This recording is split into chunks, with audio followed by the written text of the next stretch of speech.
Hello, welcome to our YouTube channel. आज की video में हम बात करेंगे फॉरेस्ट इकोसिस्टम की। आज की वीडियो में हम डिस्कस करेंगे फॉरेस्ट इकोसिस्टम क्या होता है, उसके टाइप्स, कंपोनेंट्स, कैरेक्टरिस्टिक्स और एंड करेंगे video with a short conclusion. तो सबसे पहले जानते हैं फॉरेस्ट इकोसिस्टम क्या होता है। फॉरेस्ट इकोसिस्टम एक तरह का इकोसिस्टम है जो फॉरेस्ट और रिसोर्सेज से बना है। फॉरेस्ट जो हमारे यूनेबल नेचुरल रिसोर्सेज हैं वो एक्चुअली में बने होते हैं ग्रुप ऑफ प्लांट से, जस्ट जिनको हम स्ट्रक्चरली डिफाइन करते हैं as a tree, shrubs, herbs, climber and the ground cover, यानी जिन्हें हम क्रीपर्स भी कहते हैं।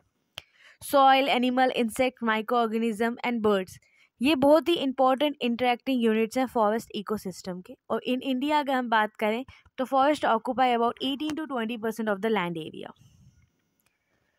अब अगर हम बात करें फॉरेस्ट इकोसिस्टम के कुछ यूजेस की, तो हम देख सकते हैं कि फॉरेस्ट इकोसिस्टम से हम सॉइल ह्यूमस को बढ़ा सकते हैं, वाटर कंजर्वेंसी बढ़ा सकते हैं, क्लाइमेट रेगुलेशन में फॉरेस्ट इकोसिस्टम हेल्प करता है, न्यूट्रिएंट की साइक्लिंग के लिए, सॉइल को प्रोटेक्ट करता है यानी जिससे हम वाटर एंड सॉइल इरोजन को प्रिवेंट कर सकते हैं, फोटोसिंथेसिस में हेल्प करता है यानी ऑर्गेनिज्म की प्रोडक्शन को बढ़ाता है, पल्यूटेंट्स डिकम्पोजिशन में हेल्प करता है, सैंड फिक्सेशन में हेल्प करता है, कार्बन डाइऑक्साइड की फिक्सेशन और ऑक्सीजन की रिलीज में हेल्प करता है, वाइल्ड एनिमल्स और बर्ड्स को कंजर्व करता है, डिजीजेस और पेस्ट को डिक्रीज करता है। इस तरह के कुछ यूजेस हैं फॉरेस्ट इकोसिस्टम के। अब अगर हम बात करें टाइप्स ऑफ फॉरेस्ट इकोसिस्टम की, तो सबसे पहली टाइप है ट्रॉपिकल एवरग्रीन फॉरेस्ट। बहुत ही कम जो परसेंटेज है ट्रॉपिकल फॉरेस्ट की वो रेन फॉरेस्ट होते हैं, जहाँ पे एवरेज रेनफॉल होती है 80 to 400 inches in a year. ये फॉरेस्ट, अगर इन फॉरेस्ट की सबसे मेन कैरेक्टरिस्टिक की बात करें तो वो है डीप एंड डेंस वेजिटेशन, जहाँ पे बड़े बड़े लंबे लंबे आपको पेड़ दिखाई देंगे जो डिफरेंट लेवल्स पे रीच कर रहे हैं। The other is tropical deciduous rain forest. तो जो मेन कैरेक्टरिस्टिक है इसकी वो है broad leave trees along with dense bushes, shrubs et cetera. दो जो हमारे मेन सीजन होते हैं समर एंड विंटर, यहाँ पे डिस्टिंक्टली विजिबल होते हैं। ये टाइप ऑफ फॉरेस्ट आपको मोस्टली वर्ल्ड के हर पार्ट में मिल जाएगा। The other is temperate evergreen forest. ये एक टाइप ऑफ फॉरेस्ट है जहाँ पे स्मॉलर नंबर ऑफ ट्रीज होंगे लेकिन बहुत ज़्यादा फर्न्स एंड मोसेस आपको अवेलेबल मिल जाएंगे। The other is temperate deciduous forest. ये मॉइस्ट टेम्परेट रीजन में आपको दिखेगा जहाँ पे सफिशिएंट रेनफॉल होगी, ज़्यादा भी नहीं। और विंटर एंड समर अगर हम बात करें तो ये अपने जो पत्ते हैं विंटर में शेड कर देते हैं। और डोमिनेंट ट्रीज अगर हम की बात करें तो आप देख सकते हैं oak tree, peach tree. The other is taiga and boreal.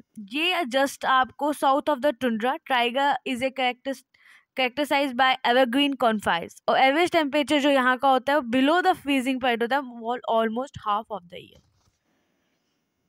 Components की बात करें फॉरेस्ट इकोसिस्टम की कि फॉरेस्ट इकोसिस्टम बनता कैसे है, तो सबसे पहले हमारे पास आता है प्रोड्यूसर जो सिंथेसिस करते हैं अपने own food by the help of the photosynthesis process. ये हम सब जानते हैं। All the green part plants are considered producers of the ecosystem, क्योंकि वो सनलाइट को केमिकल एनर्जी में कन्वर्ट करते हैं of food. The other is primary consumer, secondary consumer. अब प्रोड्यूसर्स के बाद हमारा नेक्स्ट कंपोनेंट है कंज्यूमर। उसमें हमारे पास दो पार्ट हैं, प्राइमरी और सेकेंडरी। तो जो प्राइमरी होते हैं, जो सिंस कंज्यूमर अपना खाना खुद नहीं बना सकते, वो प्रोड्यूसर्स पे डिपेंड है। तो हर्बीवर्स होते हैं एनिमल्स, वो डायरेक्टली प्लांट्स को खा लेते हैं, तो वो एग्जाम्पल है प्राइमरी कंज्यूमर की, जैसे grasshopper, deer. Secondary consumer अपना खाना प्राइमरी कंज्यूमर से ड्रॉ करते हैं, यानी वो उन पे डिपेंडेंट होते हैं। The third is decomposers.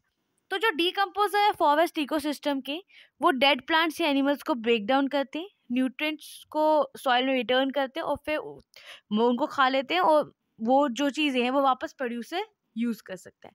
Apart from the bacteria, ants and termites are the important decomposers in the Amazon rain forest. Nutrient cycle की बात करें तो ये एक साइक्लिक होती है। For the proper functioning of ecosystems nutrients की रिक्वायरमेंट तो है। कार्बन हो गया, हाइड्रोजन हो गया, ऑक्सीजन या नाइट्रोजन, ये कॉन्स्टिट्यूट करते हैं about 95% of the mass of the living organism.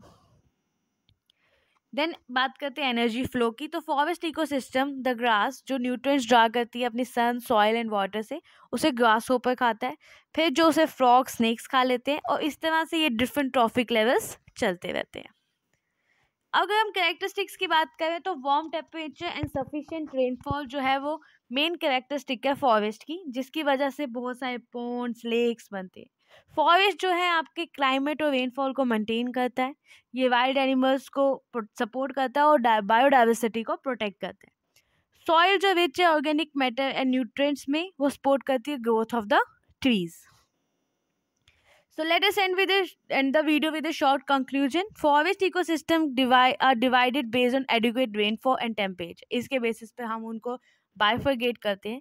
तो forest ecosystem is home to many animals, और वो बहुत सारी बेसिक नीड्स जैसे वुड, टिम्बर, मेडिसिनल प्लांट्स, इन सब को फुलफिल करते हैं। ये हेल्प करते हैं ऑक्सीजन और टेम्परेचर लेवल ऑफ एटमॉस्फेयर को मेंटेन करने में, और ये बहुत ही ज़्यादा इम्पॉर्टेंट है फॉर द लिविंग। तो like, share and subscribe. And इस वीडियो को आप डाउनलोड कर सकते हैं, लिंक डाउनलोड कर सकते हैं seminarppd.com से, जिसका लिंक डिस्क्रिप्शन में भी अवेलेबल है। Thank you.